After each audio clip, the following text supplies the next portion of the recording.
Damos continuidad a nuestro Simposio de Políticas Públicas de Salud y Determinación Social con la conferencia del doctor Michael Marmot.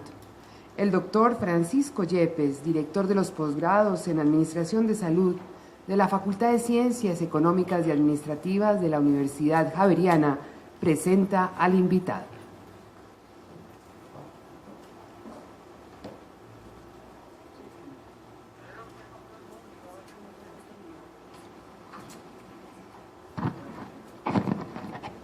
Tengo el honor y el gran placer de presentar al profesor Sir Michael Marmot.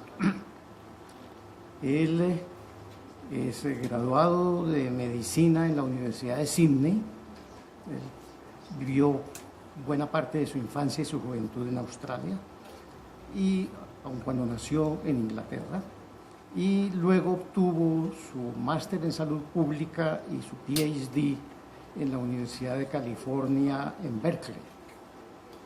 Él es director del Instituto of Health Equity y es Research Professor de Epidemiología y de Salud Pública en el University College of London.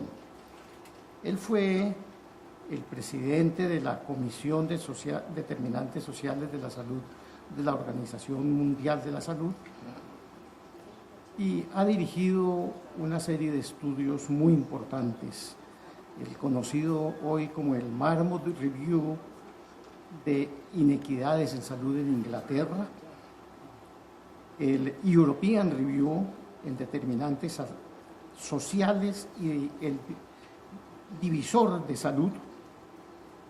Él ha conducido durante los últimos 30 años y ha dirigido un grupo de investigación sobre determinantes sociales y sobre las inequidades en salud. Fue miembro de la Comisión Real de Contaminación Ambiental por 6 años. Es un miembro honorario de la Academia Británica, de la Academia Belga, de la Academia Suiza de Ciencia. Ha recibido el doctor honoris causa de 14 universidades en el mundo. En el año 2000 fue designado caballero por la reina Isabel por sus servicios en la epidemiología y en el entendimiento de las inequidades en salud. Fue presidente de la Asociación Médica Británica y es en este momento el presidente electo de la Asociación Mundial de la Salud. Dejo con ustedes al profesor Marmot. Muchas gracias, profesor.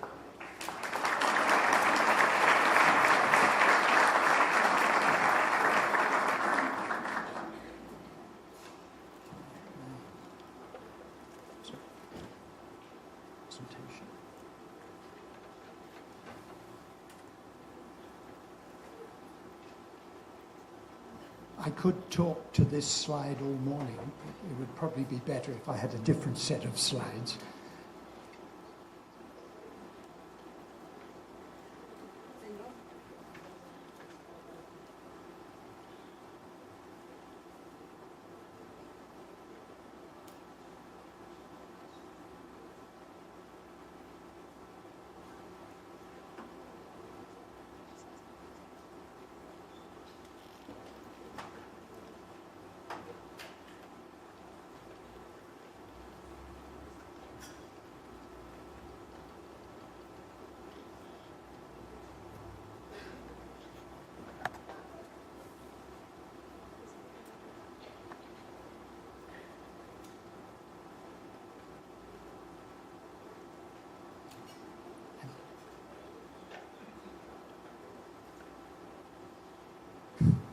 Thank you.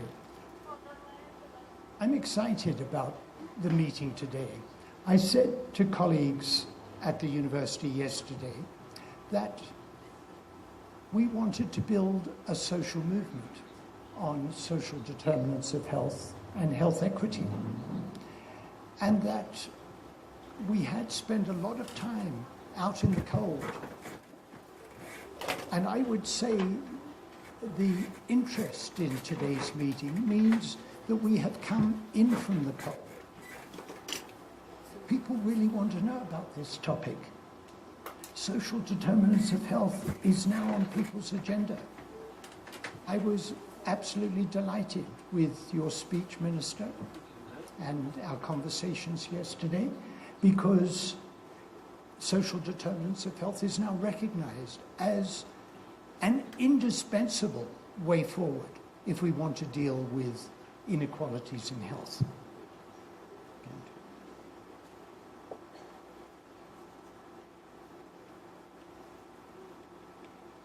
Okay. My involvement in this started as a researcher, and let me just show you one little piece of that 30-year history of working, nearly 40-year history working on this. And this is from the Whitehall study of British civil servants. One is the average mortality for the whole population. The highest grade, the administrators, have about a 20% lower mortality than the average. Then the next grade down, the professional executives, 20%, it's about 40% lower for the administrators, 20% lower for the professionals and executives. The clericals have a higher mortality, thank you, and the office support grades the highest. What we have here is a social gradient. Now, at the time that I started publishing from Whitehall, people thought two things. One is that to deal with non-communicable disease, chronic disease, we had to deal with individual risk factors, with smoking, with diet, with high blood pressure, with cholesterol. What we showed in Whitehall was that that social gradient was largely unexplained by these individual risk factors, important as they are. The second thing is that researchers and policymakers were aware that poor people have worse health than others. But in the Whitehall study, we don't have any poor people. These are all employed public servants.